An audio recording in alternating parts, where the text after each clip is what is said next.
Այս շաբաթ ազգային ժողովը գումարեց հերթական նիստերը, օրակարգում 28 հարցեր։ Նախ ազգային ժողովի կանոնակարգ սահմանադրական օրենքի համաձայն ազգային ժողովի կազմահամալրած պատգամավոր Պետրոս Մեղրյանն ազգային ժողովի նիստում երդվեց։ Հանուն համազգային նպատակների իրականացման եւ հայրենիքի հզորացման ու բարգավաճման երդվում եմ։ Այնուհետև խորհրդարանը քննարկեց պատիվ ունեմ խմբակցության հեղինակած ազգային ճգնաժամի եւ կառավարման ձախողման մասին հայտարարության նախագիծ նորակարգում ներառելու մասին հարցը, որին գլխադասային հանձնաժողովը տվել էր բացասական եզրակացություն։ Հիշեցնենք, որ ըստ նախագծի հեղինակների ազգային արտակարգ իրավիճակի միակ սահմանադրական լուծումն ազգային ժողովի կողմից վարչապետին անվստահություն հայտնելու գործընթացն է։ Որ Նիկոլ Փաշինյանին իշխանությունից հեռացնելը անհրաժեշտ է իրականացնել օր առաջ։ Դրա համար միակ գործիքը իմպիչմենտն է եւ հենց այդ տրամաբանությամբ մենք ներկայացրել ենք եւ նախաձեռնել ենք իմպիչմենտի գործընթաց։ Հարակից ելույթով հանդես եկավ պետական իրավական հարցերի մշտական հանձնաժողովի նախագահը Վլադիմիր Վարդանյանի համոզմամբ խորհրդարանում ընդդիմադիր երկրորդ ուժի ներկայացրած փաստաթղթի հիմքում առավելապես լսումներ անցկացնելու շարժառիթներ։ Համապատասխան քանակի դիմումների հավաքագրումը դեռևս բավարար չէ կառավարության անվստահություն հայտնելու համար։ Դա անհրաժեշտ է պարզապես որպես հիմք համապատասխան գործընթաց սկսելու համար, որտեղ ազգային ժողովը պետք է կառավարությանը անվստահություն հայտնի, բայց նաև հանձնաժողովի նիստում հնչեց շատ տրամաբանական այս պարագայում իրավական իսկ քաղաքական է ասեմ, հիմնավորում թե ինչ նպատակ կարա հետապնդի քաղաքական ուժը, որը ընտրություններից ամիսներ առաջ, հերթական ընտրություններից ամիսներ առաջ փորձում էր ամբողջ ռեսուրսը կենտրոնացնել գործընթացի վրա, որը բացարձակապես որևիցե արդյունք չի կարող բերել։ Հայաստան խմբակցությունը լիակատար աջակցում է նախագծին, սրանք խմբակցության քարտուղարի խոսքերն էին։ Նրանում արտացոլված հաստատումները ոչ միայն բավարար, անհրաժեշտ, այլ նույնիսկ մի բան էլ պակաս է ներկայացված եւ այս ընթացքում անդադ հիմնավորվում է դրանում արտացոլված բոլոր հիմնավորումները այս կառավարությանը տուն ուղարկելու ուղղությամբ։ Հետևաբար Հայաստան խմբակցությունը կողմ է քվեարկում հայտարարության նախագծի օրակարգում ընդգրկելու։ Խորհրդարանում իշխող ուժի դիրքորոշումը հայտարարության նախագծի վերաբերյալ հայտնեց խմբակցության ղեկավարը։ Քաղաքացիական պայմանագիր խմբակցությունը դեմ է քվեարկելու իմպիչմենտի բոլոր հնարավոր մեռելացին նախագծերին, որոնք կարող են հայտնվել ազգային ժողովի օրակարգում տարատեսակ դրսևորումներով, հայտարարության տեքստով կամ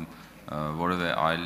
աճպարության միջոցով։ Կողմ 24 դեմ 48 ձեռնպահ 2 որոշումը չընդունվեց ազգային ժողովի կողմից։ Մոտ 1 ժամ տևած քաղաքական բանավեճից ու քննարկումից հետո խորհրդարանն անցավ օրակարգային հարցերի քննարկմանը։ Կառավարությունը լրացումներ է առաջարկում քաղաքացիական օրենսգրքում եւ կից օրենքի նախագծում, կարգավորմամբ մեր երկրում հնարավոր կլինի հիփոթեկով գույք գնել հեռավար եղանակով առանց նոտարական վավերացման։ Ընթացակարգը հետեւյալն է՝ գույքը ձեռք բերողը, վարկային կազմակերպությունը կամ բանկը, որը ֆինանսավորում է գործարքը, եւ կառուցապատողը կամ այն անձը, որ նոտարում է անշարժ գույքը, էլեկտրոնային հարթակում կկնքեն խառը պայմանագիր, որից հետո էլ բանկը կամ վարկային կազմակերպությունը կներկայացնեն դիմումները պետական գրանցման արդեն կադաստրի կոմիտեի էլեկտրոնային համակարգ։ Մի շարք երկրներում տեսել ենք, որ իրականում կա նման մեխանիզմ, գործում է եւ քաղաքացիները պատկերացրեք չլինելով Հայաստանի Հանրապետությունում, լինելով աշխարհի ցանկացած վայրում, հնարավորություն ունենալու այս նախագիծը կյանքի կոչելու արդյունքում հնարավորություն են ունենալու կնքելու գործարքները ցանկացած վայրից եւ ստանալու արդեն իրենց գրանցման վկայականները, կլինի դա գնման իրավունքի վերաբերյալ վկայական, թե սեփականության իրավունքի վերաբերյալ։ Կարգավորումն իմպերատիվ բնույթ չի կրում, հստակեցրեց տնտեսական հարցերի մշտական հանձնաժողովի փոխնախագահն ու խնդրեց կոմիտեի ղեկավարի տեղակալից հստակեցնել այն։ Այո, խոսքը իմպերատիվ կարգավորման մասին չէ, այսինքն բոլոր այն դեպքերում, երբ քաղաքացին կցանկանա իր գործարքը կնքել նոտարական վավերացմամբ, ապա վերջինս այս նախագծի արդյունքում չի զրկվում այդ հնարավորությունից։ Ուղղակի ունենում է ընտրության հնարավորություն կնքելու կամ կառավարության սահմանաստիպային ձևով պայմանագիրը առանց նոտարական վավերացման կամ գնալ նոտար եւ ունենալ նոտարական վավերացմամբ պայմանագիր։ Հաջորդիվ քննարկվեց տեսալսողական մեդիայի մասին օրենքում նախատեսվող փոփոխությունը, օրինագծի հեղինակներ Թագուհի Ղազարյանն ու Սիսակ Գաբրելյանն առաջարկում են հանրային հեռարձակողների թվի նվազագույն սահմանաչափը 3-ից դարձնել 2-ը։ Պատգամավորների համոզմամբ նախագծի ընդունման արդյունքում ֆինանսական միջոցներն առավել արդյունավետ կբաշխվեն։ Կրթական մշակութային կոնտենտի համար նախատեսված միջոցները այսուհետ բաշխելու է մուլտիպլեքսի բոլոր հեռուստաընկերությունների միջև եւ բոլոր հեռուստաընկերությունները հավասար մրցակցային հնարավորություն կունենան այդ հանրային միջոցներից օգտվելու եւ ապահովելու մշակութային եւ կրթական բովանդակության բազմազանություն։ Մտահոգություն կա, որ նախաձեռնության հիմնական նպատակը շողակաթ հեռուստաընկերության փակումն է, ինչպիսին է օրենքը մշակողների դիրքորոշումը, հետաքրքրվեց պատգամավոր Գեգամ Նազարյանը։ Այդ նպատակի մասին մենք հրապարակային հայտարարել ենք։ Այո, նախաձեռնությունը մասնավորապես այդ շողակաթ ՍՊ-ի հետ կապված խնդիրներն է կարգավորելու, որովհետև ինչպես լսեցիք, ինչպես զեկուցման ընթացքում ասեցի, այս տարիների ընթացքում շուրջ 3 միլիարդ դրամական միջոցներ առանց մրցույթի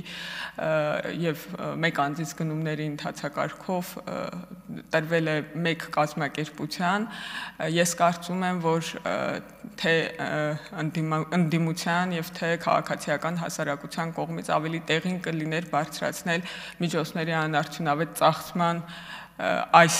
նախադեպը, որը ես այդպիսին եմ համարում։ Խորհրդարանական ընդդիմությանը սակայն դուր չեկավ հանրային հեռարձակողների թվի կրճատումը, ինչին անդրադարձավ նախագծի համահեղինակը։ Բոլորովին վերջերս քաղաքացիական պայմանագիր խմբակցության պատգամավորները նախագիծ ներկայացրեցին հանրային հեռարձակողների թիվը 2-ից 3-ը դարձնելու։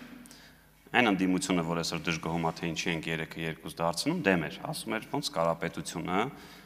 2-ը 3 սարքի, ահա ուզում եք ձեզ հերթական քարոզչան մեքենա։ Հիմա եկել ենք ասում ենք 3-ը դարձնենք 2, էլի դեմ եք խոսում։ Ես հասկանում եմ, որ դուք ամեն ինչին դեմ եք խոսում, բայց մի քիչ տրամաբանված պետք է լինի այդ դեմ խոսալը նաև։ Ավելին ասեմ, ունեք իմ նման լիազորություն, ես ձեզանից ոչ մի կետով ավել լիազորություն չունեմ։ Վաղը դրեք շրջանառության մեջ նախագիծ,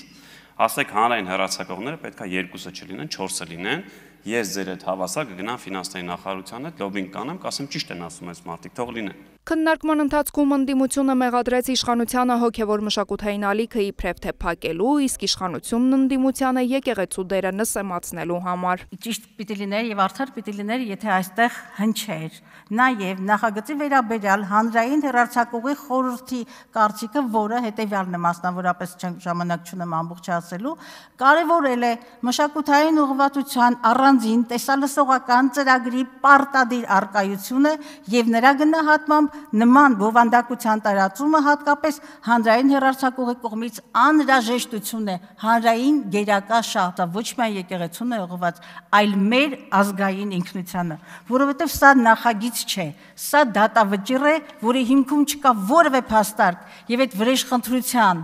վրեժխնդրության այս սուրը, որ օճելով ընկել եք եկեղեցու հետևից, հասկացեք, որ դա մեր ինքնությունն է։ Դուք վնասում եք մեր ամբողջականությունը, մեր միասնականությունը եւ մեր ինքնությունը։ Հանրային հեռարձակողի խորհուրդը ասել է, որ ինքը կարծում է, որ պետքա լինի հավելյալ մշակութային սլոտ Իսեր ասո թող լինի, որտեղ մենք չենք գրել առավելագույնը 2, գրել ենք նվազագույնը 2, թող լինի 24 հատ բան հանրային հեռարձակող, թող կան այդ 24-ի բաներն էլ բյուջետային տողերով ուզեն, դուք էլ եկեք կռիվարեք տանք։ Եվ ասել, որ հանկարծ որոշվեց, դա առնվազն ազնիվ չէ, առնվազն ես 7 տարի շարունակ այս թեմայից խոսում եմ, այս թեմայից խոսում են մի շարք հասարակական կազմակերպություններ, այստեղ խնդիր տեսնում են շատերը եւ շատ խնդիրներ ոչ թե միայն այն պահից ի վեր, ինչ